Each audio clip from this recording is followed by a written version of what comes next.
If you're someone who's used Apple devices for years, you already know that Apple doesn't change its design language very often, but when it does, it changes everything. And in 2025, that's exactly what's happening. At WWDC 2025, Apple introduced a new design system. It's called Liquid Glass, and it's not just about how apps look, it's about how they move, how they feel, how they respond to touch, and how they interact with your content.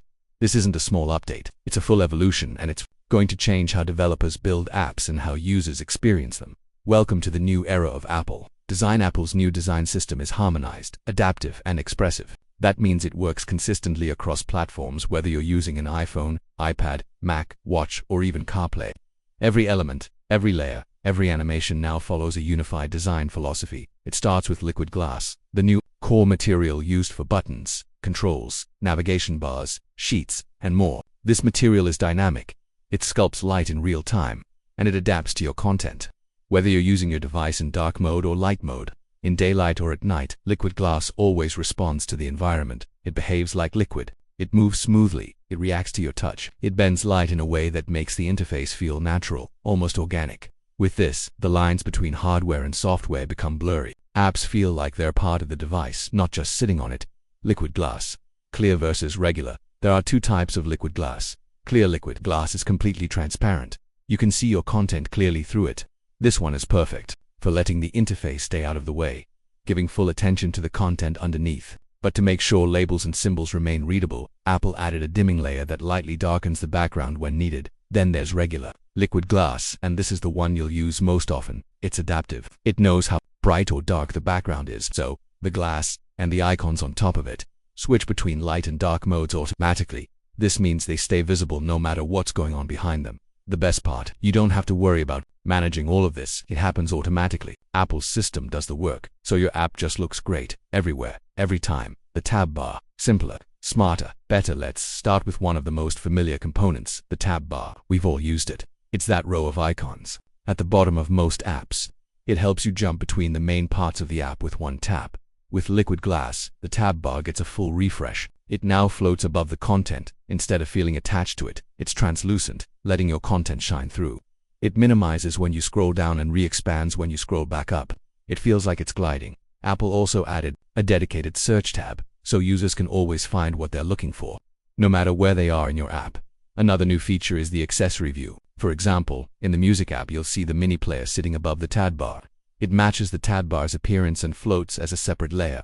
As you scroll, the accessory view smoothly shifts position to stay accessible without getting in the way of your content. The rule here is to keep the accessory view consistent. Don't mix in actions that belong to specific screens. It's meant for global elements that stay with the user across the whole app. For context-specific actions, use the main content area. Toolbars with Liquid Glass. Clarity and control next. Up toolbars. These live at the top or bottom of the screen. They hold key controls that users interact with often. With Liquid Glass, toolbars have been redesigned to float. They stay translucent, adapting to the background. This keeps the user's attention on what matters, the content. Apple encourages using symbols instead of words in toolbars. This keeps things clean and easy to understand, but not all actions translate well into symbols.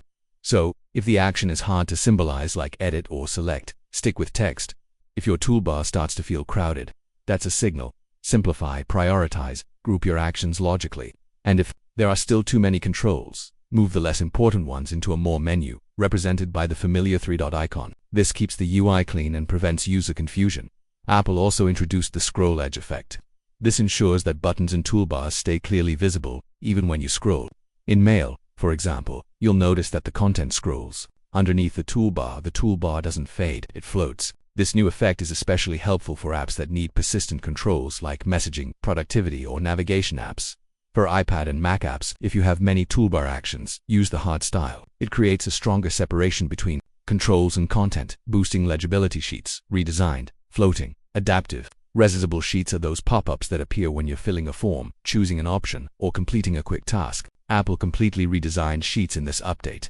They now support multiple detents. That means they can open at different heights, small, medium, and full.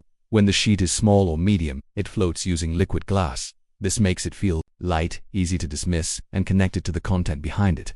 When the sheet expands to full height, the glass effect fades into a more solid material. This signals to the user that they've entered a deeper level of interaction.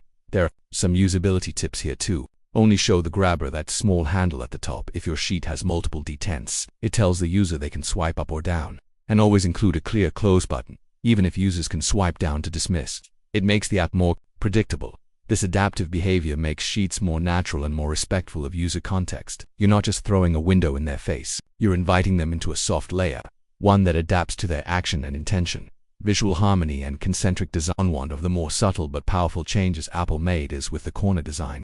The new system uses concentric radii, meaning the corner curves of app elements now match the curves of the actual device screen. It may sound small, but it creates a sense of harmony that's hard to miss.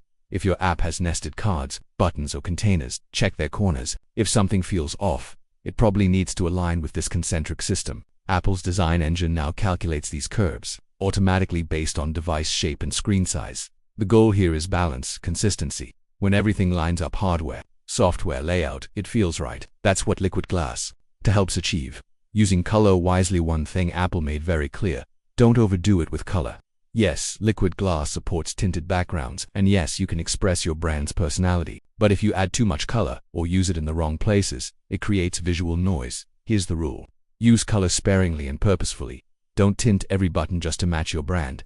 Instead, apply color in the content area where it actually matters. When you do tint Liquid Glass, use the system's built-in tinting methods. These are designed to adapt based on the content underneath, as well as accessibility settings. If a user has reduced transparency turned on, Liquid Glass becomes more frosted, obscuring more of the background. If they've enabled increased contrast, the system automatically adds borders to highlight key elements. In short, let the system do the heavy lifting. Stay within the Apple guidelines, and your app will feel modern, responsive, and in sync with the rest of the ecosystem. System icons and app icons. Part of the whole redesign doesn't stop with UI components. It also touches icons, both system icons and your app icons. Apple updated icons across iPhone, iPad, Mac, Watch, and CarPlay. The new style is softer, more fluid, and more connected to the overall design system. If your app icon feels out of place, it might be time to rethink it. Remember, your icon is often the first impression users get, and now that icon needs to blend with the new Liquid Glass-driven interface. Apple's documentation includes templates and guidance for designing app icons that follow the new style. This includes updates to corner radius, lighting, and layering. Following these will help your app feel like it belongs in the new ecosystem.